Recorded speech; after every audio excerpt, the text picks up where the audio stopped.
challenge! This is the, wait, what, are we doing a newsroom? This is the Don't Laugh Challenge. We're setting it up with the Schmucks. We'll all be going, taking a turn, try not to laugh. Point is, don't laugh. Or you lose. You get lose. point. And who wrote what? And everybody wrote each other's scripts. So yes. We don't know what we're going to be saying. It's going to come on the teleprompter. We're going to be reading it. Hopefully it goes well. I can't read very well because reading's for rich people. It's a challenge! It's a challenge!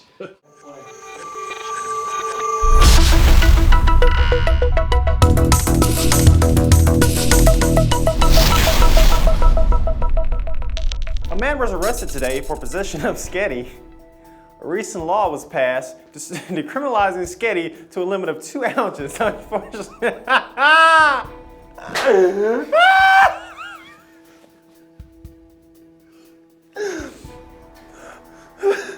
Roll it back.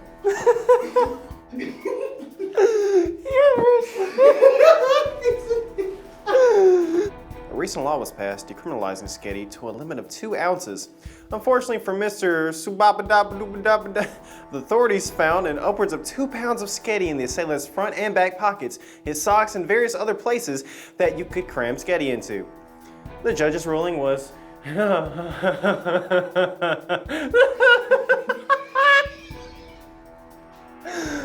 why? Okay, hold on, what the the judge's ruling was guilty, and Mr. Soapbox was given 3 life sentences as Judge the Sebastian stated. An example needed to be made that will not tolerate. In other news, scientists somewhat have finally discovered a way to extract the highly efficient and clean source of energy from the still undefeated substance corn.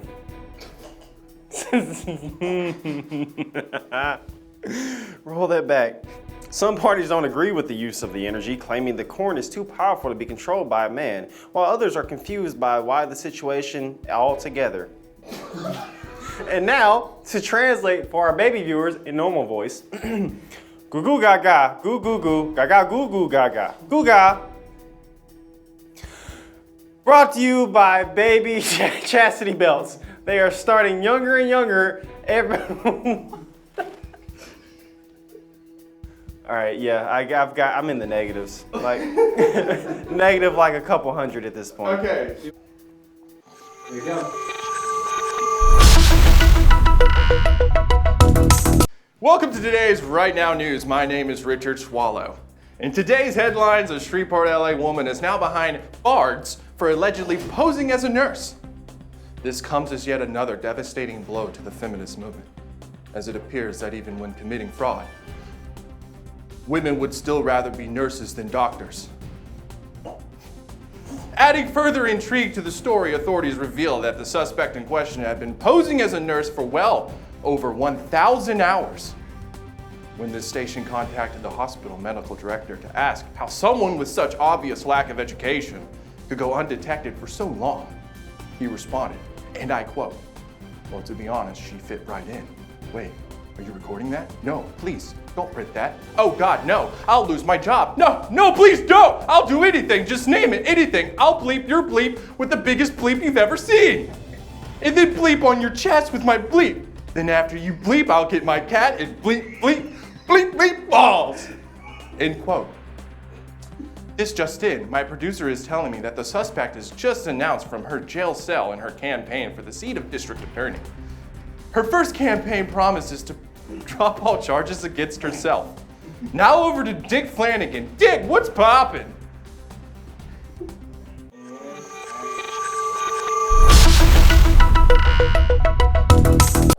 Thanks, Richard. I openly hate you in front of all of your coworkers. Today, we are looking at a slightly cloudy with a chance of rain coming from the east. Heat will be an issue all week with the temperatures reaching a simmering 400 degrees. That's dangerously hot. Be concerned also in the weather in Utah is now gone. A 7-year-old Puerto Rican kid. A Puerto Rican. He's Puerto Rican. A 7-year-old Puerto Rican kid left a water hose on causing a landslide so massive it slid Utah right into the ocean. 27 tornadoes touched down in Oklahoma yesterday, ripping a correctional facility wide open. The twisters sucked up the inmates, blasting them into a nearby town where they subsequently died on impact. A local man who witnessed it said it was the coolest prison break he'd ever seen. Lastly, I would like to thank my ex-wife for being a frigid bitch and taking the 2 kids.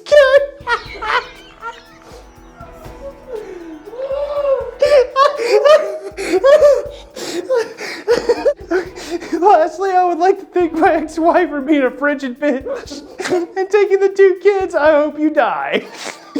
That's been all for me. Back to you at the studio.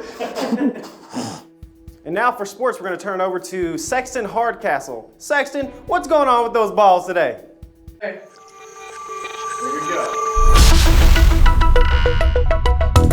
Sexton Hardcastle here, and we're only a few weeks into the college football season, and we already have our first coaching shakeup. Nick Saban has announced in a press release earlier today that he has retired from his family to spend more time with his family. Saban went on to explain the time constraints imposed by his family were simply detracting from his responsibilities as a football coach. The head coach for the Crimson Tide said he valued the years he spent with his family, but wants to focus on more important things now. Look, Saban has been with his family for well over 45 years, and in my opinion, has nothing left to prove as a husband and father. The relationship with his players has been strained over the years with birthdays, anniversaries, grandchild births, getting in the way of football, but he has finally decided to stop letting these things distract him from the goal at hand, and that is more championships. The wife, now former Mrs. Saban, seems to not be handling the announcement so well. Reports claim that she was blindsided by this, has not left the house for days, and has not stopped crying since the announcement was made. This reflects poorly on her. Now, from the CTE-riddled world of boxing, Floyd Mayweather has yet again decided to come out of retirement, this time to fight a koala. The undefeated man and woman puncher, who has dominated the boxing kingdom for over 20 years, has now set his sights on the animal one. On paper, this might seem like a mismatch, but both fighters are nearly identical in both weight class and reading ability. Mayweather has called Matilda, the koala, a tough matchup. With all the bad blood surrounding this fight, we fully expect this one to live up to the hype. This is what boxing is all about. 2 men, or in this case, 1 man and 1 koala, setting their differences in the ring like men and koalas do. To the critics that say Mayweather needs to stay retired, his manager told us he is in the best shape of his life. He has been training 12 hours a day, jumping rope, and even sparring with his miniature poodle, Izzy Bowlen, who can be hard to catch but is no match for Floyd's cardio. If I am Mayweather, my game plan is to punch this koala in the neck and face and keep punching and punching until it dies. That's how you beat a koala, mercilessly. Early rumors have Mayweather taking on the serenity of the mini horse once this fight is over. We reached out to Mayweather with an email for confirmation of this, but we don't think he has read it yet or can. Back to you, Dick Swallow. Thank you for watching today's news right now. This has been today's news right now.